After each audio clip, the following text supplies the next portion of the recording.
میری شان کو ایسے نہ بڑھا دینا جیسے عیسائیوں نے غلو کیا حضرت عیسیٰ کی شان میں. عیسیٰ اللہ کے بندے تھے, انہوں نے اللہ کا بیٹا بنا دیا. انا عبداللہ, میں اللہ کا بندہ ہوں, میں اللہ کا رسول ہوں. تم بھی مجھے اللہ کا بندہ کہو, اللہ کا رسول کہو, نور من نور اللہ نہ کہو. پہلا مسئلہ معراج سے ثابت ہوا, ان آیات سے ثابت ہوا کہ اللہ کے نبی صلی اللہ علیہ وسلم اللہ کے بندے تھے, اللہ کا نور نہیں تھے. دوسری بات, رسول اللہ صلی اللہ علیہ وسلم معراج کا یہ واقعہ ہمیں سبق دیتا ہے کہ اللہ کے نبی حاضر ناظر نہیں تھے. جو کہتے ہیں نا دم بدم پڑھو درود, حضرت بھی ہیں یہاں موجود, بکواس کرتے ہیں, جھوٹ بولتے ہیں. ان مولویوں کو معراج کا یہ واقعہ سناؤ, مان لیتے ہیں. اگر تم کہتے ہو طاہر القادری صاحب کے پاس بھی رسول اللہ آئے, مولوی زکریا صاحب کے پاس بھی صوفی اقبال ان کے شاگرد نے لکھا بہجت القلوب کے اندر کہ اللہ کے نبی آئے, فضائل حج اور فضائل درود سن کر گئے.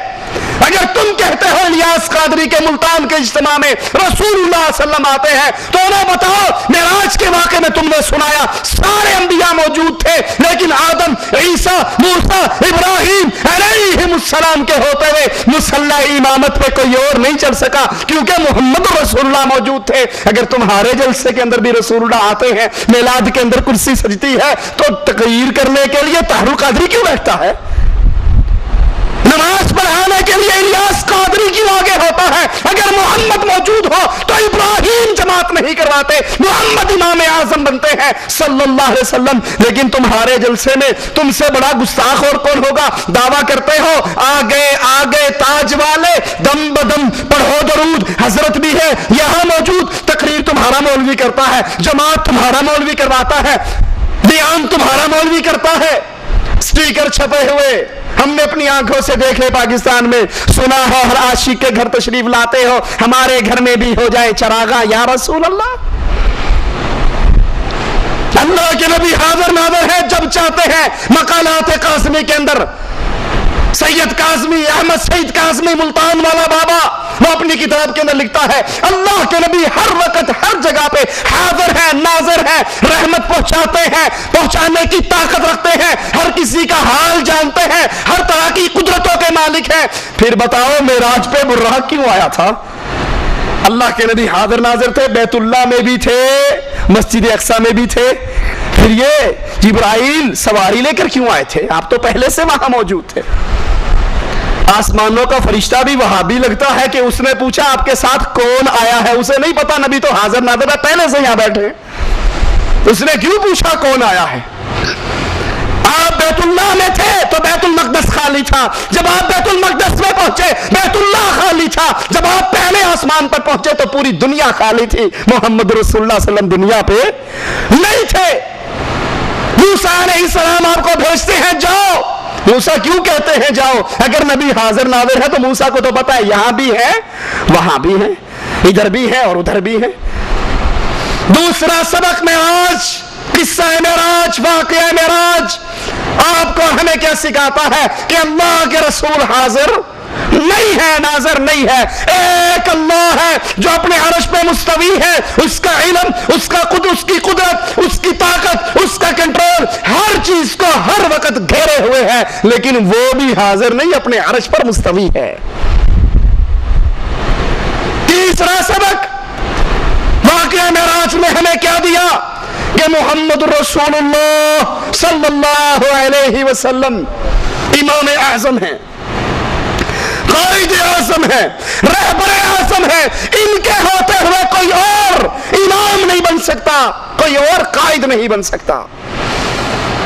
آپ بھی اپنے بنائے ہوئے, اپنے گھڑے ہوئے, اپنے تراشے ہوئے بزرگوں کو چھوڑ کر صرف ایک بزرگ کا دامن پکڑ لو, اور وہ بزرگ نہ رائمنڈ والا, نہ دیوبند والا, نہ بریلی والا, نہ کوفے والا, نہ بغداد والا, وہ بزرگ ہے محمد رسول اللہ صلی اللہ علیہ وسلم. اس کو کیوں پکڑ لو کہ قرآن کہتا ہے وما ينطق عن الهوى. انڈیا والے بزرگ اپنی مرضی سے بولتے ہیں, بغداد والے اپنی مرضی سے بولتے ہیں, رائمنڈ والے اپنی مرضی سے بولتے ہیں, اور محمد عرش والے کی مرضی سے بولتے ہیں صلی اللہ علیہ وسلم. اللہ کے نبی کے علاوہ نہ کوئی قائد اعظم ہے, نہ کوئی امام اعظم ہے. یہ قائد بھی ہے، امام بھی ہے، رہنما بھی ہے، لیڈر بھی ہے، نبی بھی ہے، مرشد بھی ہے۔ جس کو یہ مرشد مل جائے اسے کوئی اور پیر پکڑنے کی ضرورت نہیں رہتی۔ چوتھا سبق معراج ہمیں کیا دیتی ہے؟ یہ ایک واقعہ ہمیں کیا بتاتا ہے کہ محمد رسول اللہ عالم الغیب نہیں ہے۔ عالم الغیب ہوتے تب جبرائیل نے کہا تھا اللہ کے نبی یہ بابا آدم ہے ان کو سلام کرو، تو نبی کو کہنا چاہیے تھا کہ جبرائیل لگتا ہے تو بھی بابی ہے، تو مجھے بتا رہا ہے یہ آدم ہے، میں تو عالم الغیب ہوں، ما کان وما یکون، جو ہو گیا جو ہونے والا ہے، یہ ساری باتیں ہمارے سامنے واضح ہیں۔ انڈیا کے ایک بزرگ نے قانون شریعت کتاب لکھی، ہمارے پاس موجود ہے، اس میں کہتے ہیں پوری کائنات نبی کے سامنے ایسے ہے جیسے یہ ہاتھ اور پیالہ ہو، ایک ایک چیز کو دیکھ رہے، ہمارے عملوں کو جانتے ہیں۔ تو پھر جب جبرائیل نے کہا یہ آپ کے بابا ہیں تو نبی نے کیوں نہیں ٹوکا؟ مجھے کیوں بتاتا ہے، مجھے تو پہلے سے پتا ہے یہ آدم ہے۔ پھر جب اللہ نے 50 نمازیں فرض کی، اللہ کے لیے غور کیجئے، آپ سے چندوں کا سوال نہیں، عقل کو استعمال کیجئے، اللہ کے رسول کی باتوں پہ غور کیجئے، اپنے ایمان کو سدھار لیجئے۔ ہماری نظریں آپ کی جیب پر نہیں ہے، آپ کے جسم اور جان پہ ہے۔ اللہ کے لیے اپنے عقیدے کو سیدھا کر لے، جس کا عقیدہ سیدھا ہو جاتا ہے اس کی جنت کی راہ سیدھی ہو جاتی ہے۔ وہ اور ہوں گے جو گیارہویں کے نام پہ، تیجوں کے نام پہ، کنڈوں کے نام پہ کھانے والے ہوں گے، ہم کھانے والے نہیں، آپ کی جان کو آگ سے بچانے والے ہیں۔ اللہ کی رحمت سے دعوت یہ ہے توحید کو سدھار لو، عقیدے کو سیدھا کر لو۔ جس کا عقیدہ سیدھا ہو گیا، رب نے اپنے نبی کو سدرۃ المنتہا پہ یہ خوشخبری دی تھی جو شرک کے بغیر میرے پاس آئے گا سارے گناہوں کو معاف کر کے جنت کے وارث بنا دوں گا۔ اللہم اجعلنا منہم ومعہم وفیہم۔ اللہ کے نبی پر 50 نمازیں فرض ہوئی۔ اللہ کے نبی عالم الغیب ہوتے تو وہی کہتے اللہ ابھی جتنی کم کرنی ہے ایک ہی دفعہ کم کر دے، بار بار کیوں چکر لگوائے گا؟ خود غور کر لو۔ موسیٰ علیہ السلام اپنے تجربے کی بنیاد پر کہتے ہیں میں پہلے دنیا والوں کے پاس جا چکا ہوں، اتنی ساری نہیں پڑھیں گے، جاؤ کم کرواؤ۔ جب اللہ نے 40 کی تو نبی وہاں نہیں کہہ سکتے تھے کہ آخر آپ نے 5 ہی دینی ہے نا، میرے پھیرے ضرور مروانے ہیں، یہی ختم کرو، جو 5 دینی ہے 2 میں جاؤں۔ اللہ کے نبی عالم الغیب نہیں، عالم الغیب فلا یظہرہ علی غیبہ احدا، غیب دان صرف ایک اللہ ہے، عالم الغیب صرف ایک اللہ ہے۔ نبیوں کو جتنا بتا دیا جاتا ہے پتہ لگ جاتا ہے، اور جو بات رب چھپا لیتا ہے اس کا پتہ نہیں لگتا۔ ایک اور سبق اس واقعہ معراج سے ہمیں ملتا ہے کہ رسول اللہ صلی اللہ علیہ وسلم اللہ کا دیدار نہیں کرتے، عرش پہ نہیں پہنچتے، عرش پہ پاؤں نہیں رکھتے، بلکہ وہ سدرۃ المنتہا سے اوپر جہاں تک مالک نے چاہا وہ لے گیا، اور پھر صرف نور کو، اللہ کے نور کے حجاب کو دیکھا اور واپس آ گئے۔ یہ دعویٰ کرنے والے کہ اللہ کے نبی عرش پہ گئے، اللہ سے ملاقات ہوئی، آمنا سامنا ہوا، دیدار ہوا ایک دوسرے کا، یہ دعویٰ کرنے والے حضرت عائشہ بتاتی ہیں جھوٹ بولتے ہیں۔ محمد رسول اللہ صلی اللہ علیہ وسلم نے اپنے رب کا دیدار، اور خود اللہ کے نبی نے فرمایا میں نے تو نور کو دیکھا ہے۔ اللہ کے لیے، دین کے لیے وقت نکالیے، اپنے ایمان اور عقیدے کی اصلاح کیجیے۔ ہر وہ عمل جو دین کے نام پہ اسلام میں داخل ہو رہا ہے اس کو کاٹ ڈالیے۔ وہ بدعات، وہ اعمال جو رسول اللہ صلی اللہ علیہ وسلم کے نام پر، دین کے نام پر، اسلام کے نام پر دنیا میں مشہور ہو رہے، اس کو لائیے قرآن و حدیث پہ پیش کیجئے۔ اگر قرآن و حدیث اس کے موافقت دے دے، اس کے مطابق فیصلہ دے دے تو اس پہ عمل کر لیجئے، اور اگر رسول اللہ صلی اللہ علیہ وسلم کی سنت کے مطابق وہ چیز ثابت نہ ہو، وہ عقیدہ اللہ کے نبی کا نہ ہو، آپ کے صحابہ کرام کا نہ ہو، قرآن کی آیات میں نہ ہو، رسول اللہ کے فرمان میں نہ ہو، اس کو اٹھائیے دیوار پہ دے ماریے۔ وہ بیان کرنے والا کیو ٹی وی والا ہو یا کوئی اور ٹی وی والا، یہ دین کے نام پر بے دینی پھیلانے والے چینل، واللہ اللہ سے ڈر کے کہتا ہوں، انڈیا کی انگلش فلموں کے چینل اتنے خطرناک نہیں ہے اس امت اسلام کے لیے جتنے خطرناک یہ کیو ٹی وی کی شکل کے اندر شرک پھیلانے والے چینل ہے۔ اس کے ذریعے ایمان کا بیڑا غرق ہوتا ہے۔ فلم دیکھ کر تو صرف انسان گناہگار ہوتا ہے، اور کیو ٹی وی کی بکواسات سن کر ہو سکتا ہے انسان ایمان سے ہی فارغ ہو جائے۔ اس لیے اللہ سے ڈریے، قرآن حکیم کو لازم پکڑیے، دن کے اندر 10 منٹ 15 منٹ آدھا گھنٹہ نکالیے، اس قرآن کا ترجمہ پڑھیے، تفسیر پڑھیے، اس قرآن سے ہدایت لیجئے۔ صحیح بخاری ہر گھر میں ہر کمرے میں رکھیے، صحیح بخاری کو حرز جا بنائیے، ہر مسئلہ آپ کو درپیش ہو اللہ کے نبی کی حدیثوں کو کھولیے، اس پہ عمل کیجئے۔ اللہ سے دعا ہے اللہ ہمارے گناہوں کو معاف فرما دے، اللہ ہماری خطاؤں کو معاف فرما دے، اللہ ہماری سیاہ کاریوں کو معاف فرما دے، اللہ ہمیں زندہ رکھے، ایمان پہ رکھے، اللہ ہمیں موت دے اس حال میں دے، اللہ ہم سے راضی ہو، ہم اپنے اللہ سے راضی ہوں۔ اقول قولی ھذا واستغفر اللہ لی ولکم ولسائر المسلمین فاستغفروہ انہ هو الغفور الرحیم۔ بچی اور بچے کے عقیقے میں کیا فرق ہے؟ بچہ اگر اس کا عقیقہ کرنا ہے تو 2 جانور ہیں اور بچی کے لیے 1 جان ہے۔ ہم دیکھتے ہیں جب طلاق دیتے ہیں تو اسی دن عورت کو گھر سے نکال دیتے ہیں، کیا یہ صحیح ہے؟ کتنی مرتبہ طلاق بولنا چاہیے؟ کتنے دن کی عدت ہونی چاہیے؟ طلاق دینے کے بعد عورت کو فوراً گھر سے نہیں نکالنا چاہیے، بلکہ وہ عدت کے دن اپنے خاوند کے گھر کے اندر، اگر پہلی طلاق ہے یا دوسری طلاق ہے تو پھر وہ خاوند کے گھر کے اندر اپنے عدت کے دن گزارے۔ 3 طہر اس میں خاوند کو اجازت ہے شریعت کی طرف سے، وہ چاہے رجوع کر لے، اور اگر وہ رجوع نہیں کرتا تو عدت گزرنے کے بعد ان دونوں کو دوبارہ نکاح کی اسلام اجازت دیتا ہے۔ اور جب طلاق دی جائے، اگر انتہائی مجبوری کی حالات بن جائیں تو صرف 1 دفعہ کہا جائے کہ تجھے طلاق ہے، طلاق طلاق طلاق، 3 فائر نہ ماریں، اور پھر حلالہ کروانے کے لیے بے غیرت مولویوں کے پاس چکر نہ ماریں۔ یہ حلالہ نہیں، یہ حرامہ ہے، اور 1 دفعہ 3 طلاق کہنا بھی درست نہیں ہے، صرف 1 ہی کہنا چاہیے۔ اور اگر کسی نے غلطی میں 3 طلاق کہہ بھی دی ہے تب بھی 1 ہوتی ہے، 3 نہیں ہوتی۔ کیا مردے کو دفن کرتے وقت اذان دینی چاہیے؟ رسول اللہ صلی اللہ علیہ وسلم کی کسی حدیث سے ثابت نہیں ہے کہ مردے کو قبر میں اتار کے اذان دینی چاہیے۔ اگر وہ نمازی تھا تو پہلے نمازیں پڑھتا تھا۔ اب جو قبر ہے یہ دارالحساب ہے، یہ دارالعمل نہیں ہے، یہاں تو حساب و کتاب شروع ہو گیا۔ اب آپ کس کو نمازیں پڑھا رہے ہیں اذان دے کے؟ ایک آدمی کہتا ہے اس کے ساتھ ٹونا کیا گیا ہے جبکہ وہ نماز کا پابند بھی ہے، اس کو برے برے خیالات آتے ہیں۔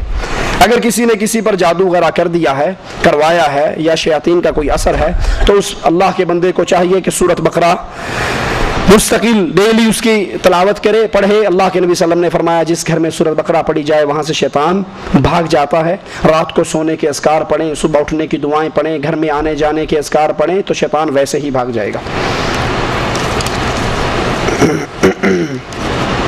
کیا نکاح یعنی شادی سے پہلے 1-2 مہینے پہلے حق مہر دیا جا سکتا ہے تاکہ لڑکی والوں کے گھر کے کام آ سکے، یا صرف نکاح کے وقت ہی دیا جا سکتا ہے؟ جو حق مہر طے ہو گیا ہے، آپ نکاح پہ دینا چاہتے ہیں نکاح پہ دے دیں، نکاح سے پہلے دینا چاہتے ہیں وہ آپ کی مرضی ہے، لیکن وہ آپ پر واجب تبھی ہے جب آپ کا نکاح ہوتا ہے۔ ہو سکتا ہے حق مہر لے لیں اور نکاح نہ دیں، پھر کیا کرو گے؟ مال بھی جائے گا، ہیں؟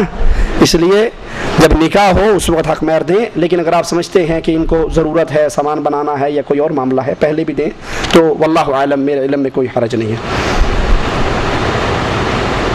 سلام پھیرتے وقت دونوں طرف دیکھنا ہے یا ایک طرف؟ دونوں صورتیں جائز ہیں۔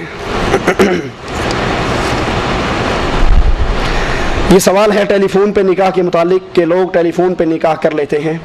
ٹیلی فون پہ نکاح اگر انتہائی مجبوری ہے، آپ کو چھٹی نہیں ملتی، آپ نہیں جا سکتے، اور پھر آپ نے نکاح کے بعد یہاں بلانا ہے، تو وہ بھی ایسی صورت میں کہ جب آپ قبول کرتے ہیں، ایجاب و قبول ہوتا ہے، وہ ایسا جہاز ہو جس پہ آواز بلند ہو اور چند لوگ آپ کے پاس بھی آواز سننے والے اور کچھ ان کے پاس بھی آواز سننے والے، ٹھیک ہے؟ صرف لڑکی لڑکے کی آپس کی گفتگو نہ ہو، کسی کو پتہ نہیں اس نے کیا کہا ہے اور اس نے کیا کہا ہے۔ وہ جو گواہ بنیں گے نکاح پر، وہ گواہ تبھی بنیں گے جب آپ کی آواز سنیں گے۔ تو ایسا معاملہ اگر انتہائی مجبوری کے اندر ہو تو بعض علماء نے اس کی اجازت دی ہے، واللہ اعلم۔